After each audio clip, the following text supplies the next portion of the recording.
The Galactic Confederation's Mistake. The vast expanse of space, once thought to be silent and empty, buzzed with the activities of countless civilizations. At the center of this cosmic web sat the Galactic Confederation, a coalition of advanced species that had long ago outgrown the confines of their homeworlds. For millennia, they had explored, expanded, and exerted their influence across the stars, encountering new life forms and integrating them into their grand design. Supreme Commander Zaxlor, a towering figure with iridescent scales and 6 limbs, stood before the Confederation's High Council.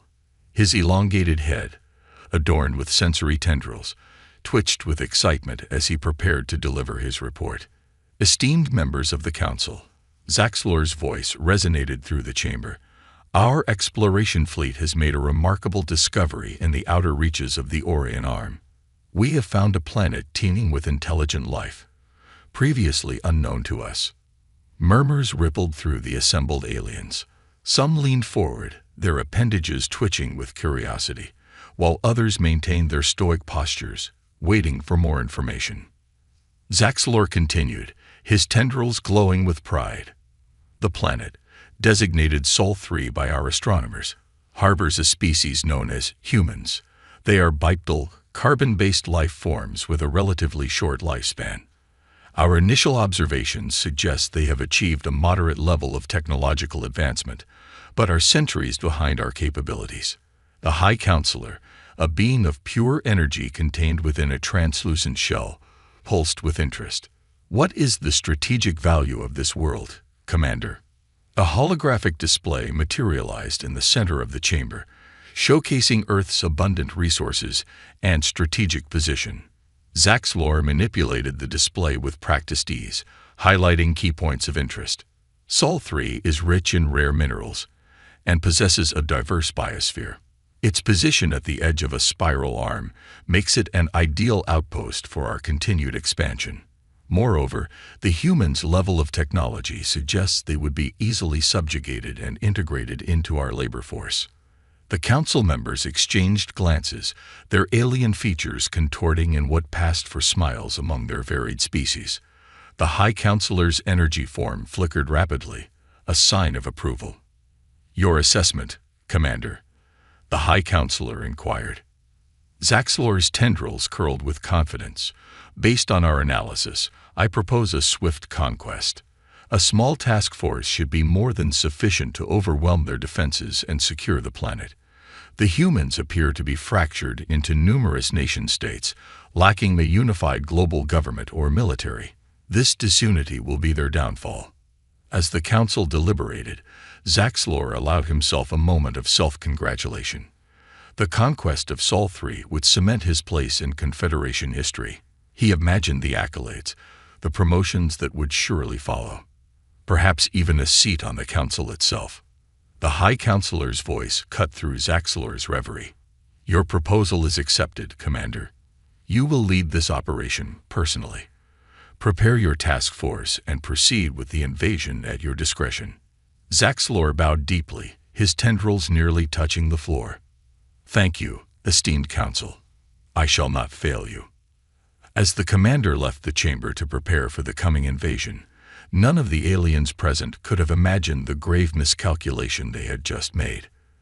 Their arrogance, born from centuries of easy conquests and uncontested expansion, had blinded them to the true nature of the species they were about to confront. Aboard his flagship, the Stellar Dominance, Zaxlor reviewed the invasion plans one final time.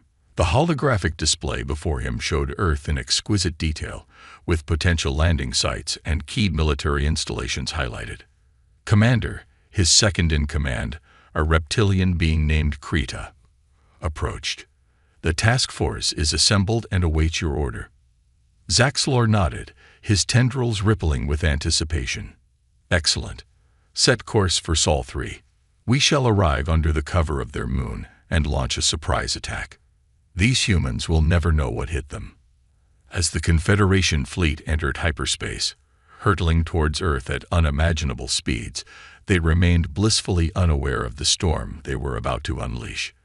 They had no idea that beneath the seemingly primitive exterior, humanity had been preparing for this moment for decades. The aliens' long-range scans had failed to detect the hidden bunkers, the secret orbital platforms, and the true extent of Earth's technological capabilities. The humans, ever paranoid and resourceful, had long suspected they were not alone in the universe. They had used this time wisely, developing technologies in secret that would rival, and in some cases surpass, those of their would-be conquerors. As Zaxlor's fleet approached the Sol system, confident in their impending victory, the people of Earth waited in silent readiness. The stage was set for a confrontation that would shake the foundations of the Galactic Confederation and forever change the balance of power in the cosmos. Little did Zaxlor know, his dreams of easy conquest and personal glory were about to collide with the indomitable spirit of humanity. The aliens who came to mock would soon learn to fear as they witnessed firsthand the strength, ingenuity, and sheer determination of the human race. The Galactic Confederation's mistake was about to become apparent, and the consequences would echo across the stars for generations to come. Humanity's secret preparations. As Zaxlor's fleet hurtled through hyperspace towards Earth, blissfully unaware of what awaited them, the atmosphere on the blue planet was electric with anticipation. Deep beneath the surface of an unassuming mountain range, the United Earth Defense Force, UEDF, headquarters bustled with activity. General Sarah Chen stood before a massive holographic display, her steely gaze fixed on the incoming alien fleet. Years of preparation had led to this moment, and she felt the weight of humanity's future on her shoulders. "Status report," she commanded, her voice steady despite the gravity of the situation. Colonel Dmitry Volkov, head of Earth's clandestine space operations, stepped forward. "The Helios array is fully operational, General. All orbital platforms are cloaked and ready. Ground-based defenses are at full capacity." Chen nodded, a hint of a smile playing at the corners of her mouth. "And Project Phoenix? The prototypes are prepped and pilots are standing by," Volkov replied, a glimmer of excitement in his eyes. For decades, the nations of Earth had worked in secret, united by the common goal of preparing for extraterrestrial contact or invasion. The public remained largely unaware, living their lives under the illusion that humanity was alone in the universe. But those in power knew better. The discovery of alien radio signals in 2035 had been a wake-up call. Instead of announcing it to the world, global leaders had made the controversial decision to keep it secret. They knew that if intelligent life existed out there, it was likely far more advanced and potentially hostile. Thus began the greatest covert operation in human history. Resources were quietly diverted, brilliant minds were recruited, and breakthrough technologies were developed in utmost secrecy. The fruits of these labors were now Earth's best hope for survival. Dr. Aisha Patel, chief scientist of Project Phoenix, approached the central console. "General, I've just received confirmation. The quantum entanglement communication system is online. We can now coordinate our forces instantly, regardless of distance." Chen allowed herself a moment of pride. This technology alone put them leagues ahead of where the aliens likely thought Earth's capabilities lay. "Excellent work, Doctor. Your team has performed miracles." As they spoke, the first wave of Zaxlor's scout ships entered the solar system. True to humanity's paranoid nature, they had long ago established an early warning system at the edge of the heliosphere. Silent alarms blared in the UEDF headquarters. "They're here," Volkov announced, his voice tense. Chen straightened, her expression hardening. "Initiate Operation Trojan Horse. Let's show these aliens the welcome they deserve." Across the globe, hidden facilities hummed to life. In orbit, cloaked satellites pivoted silently, their advanced sensors tracking the incoming fleet. But on the surface, all appeared normal. Cities bustled, planes flew, and to any observer, Earth seemed oblivious to the approaching threat. This illusion of normalcy was part of humanity's grand deception. Years earlier, they had detected long-range scans from deep space and correctly guessed their world was being observed. Instead of revealing their true capabilities, they had carefully crafted a false image, that of a divided, technologically inferior planet ripe for conquest. Aboard the Stellar Dominance, Zaxlor reviewed the final invasion plans with his officers. The holographic display showed Earth's major cities, military bases, and seats of government, all based on outdated or falsified information fed to them by humanity's counterintelligence efforts. Our first wave will target their primitive satellite network and communications infrastructure, Zaxlor explained, his tendrils twitching with anticipation. Once they're blind and unable to coordinate, we'll launch simultaneous attacks on these key locations. He gestured to several points on the holographic globe. Krita, his second-in-command, looked troubled. "Commander, don't you find it odd that we've detected no signs of them noticing our approach? Surely their astronomical instruments, primitive as they may be, should have spotted us by now." Zaxlor dismissed the concern with a wave of his hand. "It only proves how woefully unprepared they are. This victory will be even easier than we anticipated." As the Confederation fleet approached Earth's moon, preparing to use it as cover for their final approach, humanity's trap was about to be sprung. In the UEDF headquarters, General Chen gave the order they had all been waiting for: commence Operation Firewall. Instantly, a web of energy fields sprang to life around Earth, emanating from the hidden orbital platforms. The alien fleet, caught completely off guard, suddenly found themselves unable to activate their weapons or shields. Aboard the Stellar Dominance, alarms blared as systems across the ship failed. Zaxlor stared in disbelief at the readouts, his confidence evaporating in an instant. "Impossible," he roared. "How could they have this level of technology?" Before he could process what was happening, the void of space around his fleet lit up with thousands of points of light. Earth's hidden defenses revealed themselves, a vast array of advanced weaponry that had remained invisible until this very moment. General Chen's voice, translated into the Confederation's language, echoed through every ship in the alien fleet. "Attention, invaders. You have entered Earth-controlled space without authorization. Power down your vessels immediately and prepare to be boarded. Any hostile action will be met with overwhelming force." The tables had turned. The hunters had become the hunted, and the true strength of humanity was about to be unleashed upon an unsuspecting galaxy. As Zaxlor stared at the bristling defenses of the planet he had thought would be an easy conquest, a chilling realization dawned on him.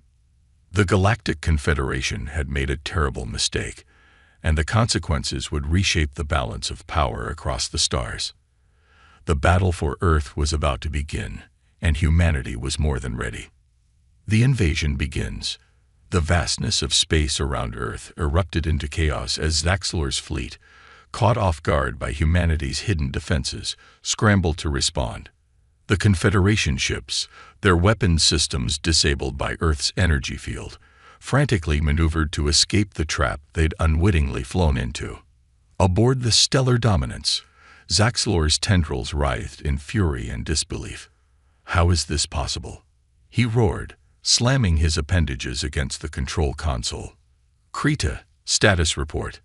His second-in-command scales had paled to a sickly hue. "Commander, we're effectively defenseless. Weapons offline. Shields non-responsive. The humans have us surrounded." Zaxlor's mind raced. This was not how it was supposed to go. The easy victory he had promised the High Council was slipping through his grasp, but he was not about to surrender without a fight. "Initiate emergency protocols," he commanded. "Reroute all power to propulsion. We'll break through their lines and regroup beyond the moon." As the Confederation fleet attempted to flee, Earth's defenses sprang into action. From concealed silos on the moon's surface, swarms of automated drones emerged, their sleek forms glinting in the starlight. These were the fruits of Project Phoenix, highly advanced, AI-driven combat units that could outmaneuver anything in the Confederation's arsenal. General Chen watched from UEDF headquarters as the battle unfolded. "Commence Operation Thunderbolt," she ordered, her voice calm but tinged with steel. Across Earth's surface, Hidden hangars opened, revealing squadrons of next-generation fighters. These weren't the primitive jets the aliens had expected to face, but hypersonic craft capable of spaceflight and armed with energy weapons that rivaled those of the invaders. As Earth's forces engaged the retreating alien fleet, the true extent of humanity's preparations became apparent. The battle was not just a display of advanced technology, but of tactics and strategy honed through years of simulated conflicts and war games. Colonel Volkov coordinated the attack from his station. Phoenix squadrons, execute pincer maneuver Epsilon, trap them between the lunar defense grid and our main force. The human fighters moved with a precision that left the alien commanders stunned. They had expected to face a disorganized, primitive resistance. Instead, they found themselves outmaneuvered at every turn. Aboard the Stellar Dominance, Zaxlor watched in horror as his fleet was systematically dismantled. Ships that managed to restore partial power were quickly disabled by precise strikes from Earth's forces. It was a masterclass in space warfare, and the Confederation was on the receiving end. "Commander," Krita's voice was barely a whisper, "we should consider surrender. We cannot win this fight." Zaxlor's pride warred with his instinct for survival. The thought of capitulating to a species he had dismissed as primitive was almost too much to bear. But as another explosion rocked his flagship, reality set in. "Open a channel to their command." He finally conceded, his voice heavy with defeat. General Chen's face appeared on the main view screen, her expression a mix of determination and barely concealed triumph. "This is General Sarah Chen of the United Earth Defense Force. Are you prepared to surrender, Commander?" Zaxlor's tendrils drooped in resignation. We surrender. But I must know, how? How did you deceive us so thoroughly?" A hint of a smile played at Chen's lips. "That, Commander, is a long story, one which you'll have plenty of time to hear during your debriefing." As the remnants of the Confederation fleet powered down their engines and prepared to be boarded, news of the victory spread across Earth. In cities around the globe, people poured into the streets, a mix of shock, joy, and pride on their faces as they learned not only of the alien invasion attempt but of humanity's resounding triumph. But even as celebration began, General Chen and her team knew their work was far from over. The Confederation's invasion force was just the beginning. There would be repercussions, diplomatic fallout, and the very real possibility of a larger conflict looming on the horizon. In the following days, as Confederation prisoners were processed and their technology studied, humanity began to grasp the true scale of the galactic community they had so abruptly joined. They had won the battle, but the war for their place among the stars was just beginning. Earth's leaders convened in emergency sessions, grappling with the monumental task of steering humanity through this new era. The veil of secrecy had been lifted, and now they faced the challenge of uniting a planet that had just discovered it was not alone in the universe. As for Zaxlor, the once proud commander found himself in a holding cell, contemplating the hubris that had led to this defeat. He couldn't help but marvel at the species he had so gravely underestimated. These humans, with their resourcefulness, their paranoia turned to preparedness, and their indomitable spirit, were unlike anything the Confederation had encountered before. And as Earth's ships ventured beyond their solar system for the first time, carrying diplomats and soldiers alike, one thing became clear to friend and foe alike. Humanity was here to stay, and the galaxy would never be the same again, turning the tide. In the weeks following the failed invasion, the galaxy buzzed with news of humanity's unexpected victory.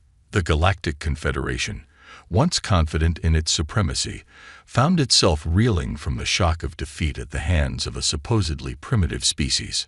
On Earth, the United Earth Defense Force worked tirelessly to consolidate their position. General Chen stood before a holographic display of the Milky Way, studying the vast network of alien civilizations that had suddenly become their new reality. "We've bought ourselves some time," she addressed her team, "but make no mistake, this is just the beginning. The Confederation won't take this defeat lightly." Dr. Aisha Patel, still riding high on the success of her quantum entanglement communication system, spoke up. "General, I believe we have an opportunity here. The technology we've gleaned from the captured Confederation ships, it's incredible.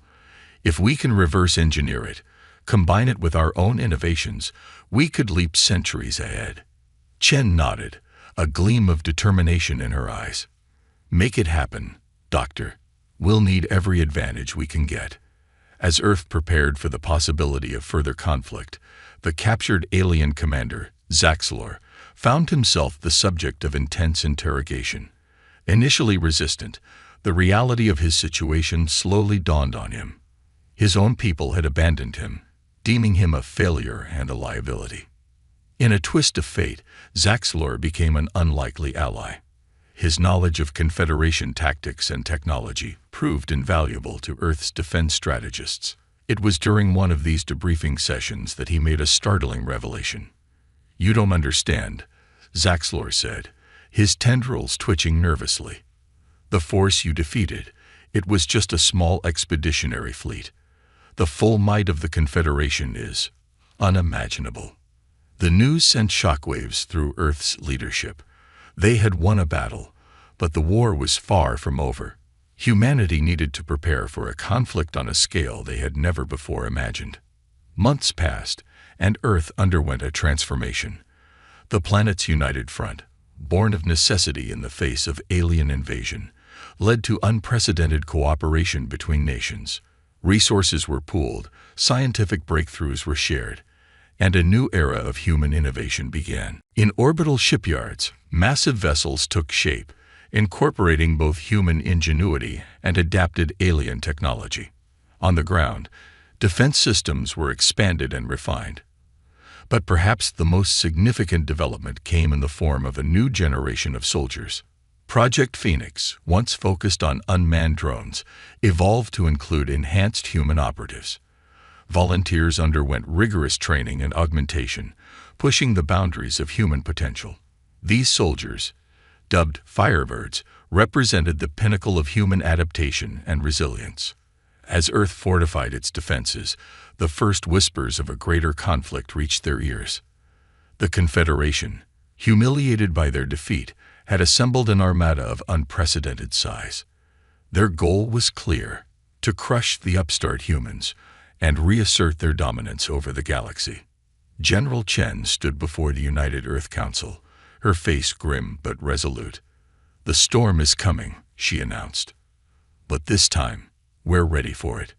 The battle that followed would be remembered for generations to come.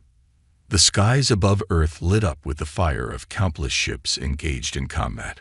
The Confederation, confident in their superior numbers, expected a swift victory. What they found instead was an enemy prepared for their every move.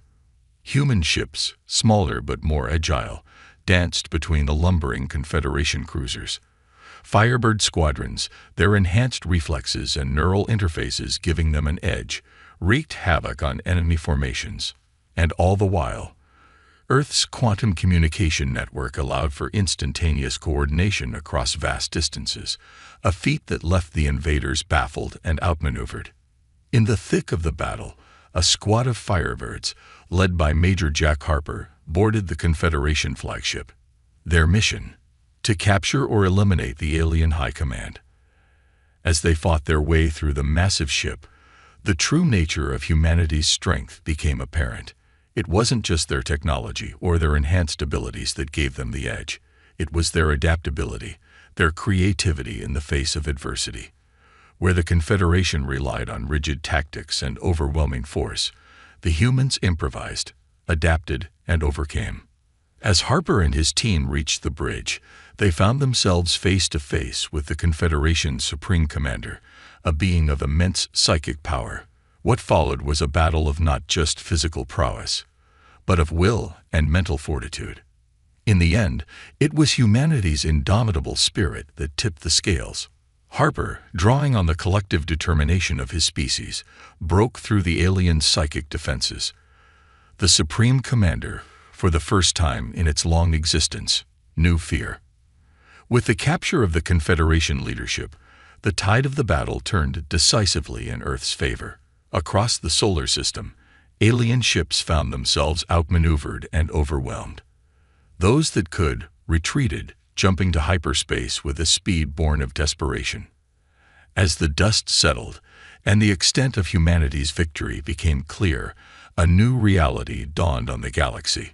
The humans, once dismissed as primitive and insignificant, had proven themselves to be a force to be reckoned with. The balance of power had shifted, and the stars themselves seemed to hold their breath, waiting to see what this young, ambitious species would do next. In the aftermath of the battle, as Earth's ships began the process of securing their solar system and pushing outward into the galaxy, General Chen allowed herself a moment of reflection. They had faced extinction and emerged victorious. But the real challenge, she knew, was just beginning. How would humanity handle its newfound power and influence in the cosmic community? The answer to that question would shape the destiny of not just Earth, but the entire galaxy for eons to come. A new galactic order. The dust of battle had barely settled when the implications of Earth's victory began to ripple across the galaxy. The defeat of the Galactic Confederation, long thought invincible, sent shockwaves through countless alien civilizations. In the span of a few short years, humanity had gone from an unknown species to a major player on the cosmic stage. In the newly established Terran embassy on the neutral world of Axiom Prime, Ambassador Elena Rodriguez stood before a diverse gathering of alien diplomats. The room buzzed with a mix of curiosity, apprehension, and barely concealed admiration. Representatives of the galactic community, Elena began, her voice firm yet diplomatic. Earth comes before you not as conquerors, but as partners. We seek not dominion, but cooperation. The recent conflict has shown us all that the old ways of thinking are obsolete. It's time for a new approach. As Elena outlined Earth's vision for a more equitable and cooperative galactic society, the aliens listened with rapt attention. The humans had proven themselves not just formidable in battle, but also innovative, adaptable, and surprisingly wise for such a young species. Meanwhile, back on Earth, the process of integrating alien technology and knowledge into human society was in full swing. Cities were being transformed with clean, efficient energy systems. Diseases that had plagued humanity for millennia were being eradicated. The boundaries between nations blurred as a new global identity took shape. Dr. Aisha Patel, now heading the newly formed Galactic Sciences Division, marveled at the progress. We're advancing centuries in mere years, she remarked to General Chen during a briefing. But we must be cautious. Power like this comes with great responsibility. Chen nodded solemnly. Agreed. That's why Project Prometheus is so crucial. Project Prometheus, the brainchild of Earth's leading ethicists, scientists, and leaders, was designed to ensure that humanity's rapid advancement didn't come at the cost of their values and humanity. It was a framework for ethical progress, a safeguard against the very hubris that had led to the Confederation's downfall. As Earth's influence grew, so did the challenges. Not all species welcomed the new order. Some, like the silicon-based Vrock Collective, saw humanity's rise as a threat to their own ambitions of galactic dominance. Others, like the peaceful Lumina, sought Earth's protection from age-old oppressors. The diplomatic skills of Ambassador Rodriguez were put to the test as she navigated this complex web of interstellar politics. Her efforts led to the formation of the Galactic Cooperative, a new organization built on principles of mutual respect, shared knowledge, and collective security. But perhaps the most profound changes were happening on a personal level. Humans, once confined to their small blue planet, were now venturing out among the stars. Mixed species crews became common on long-range exploration vessels. Cultural exchange programs flourish, with alien students studying on Earth, while humans learned the ways of civilizations millions of years old. Zaxlor, the former Confederation commander, found an unexpected role in this new era. His insights into both Confederation and human psychology made him an invaluable advisor in bridging the gap between species.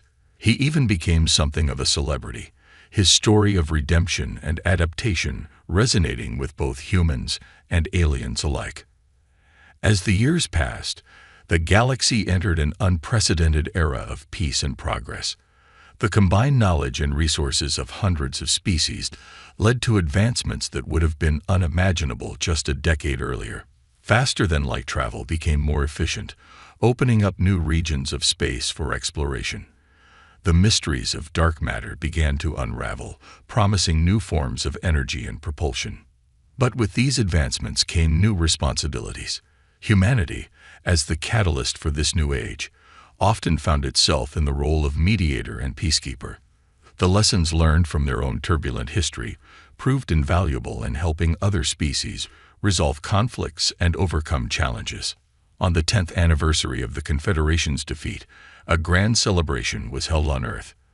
Representatives from across the galaxy gathered to commemorate not just a military victory, but the birth of a new era of cooperation.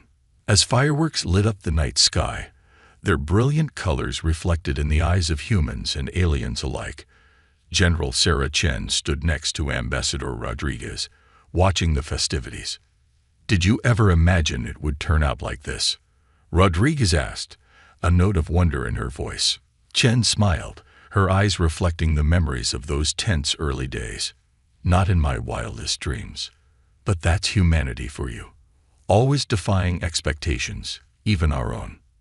As the celebration continued, a small ship took off from a nearby spaceport, carrying a crew of human and alien explorers.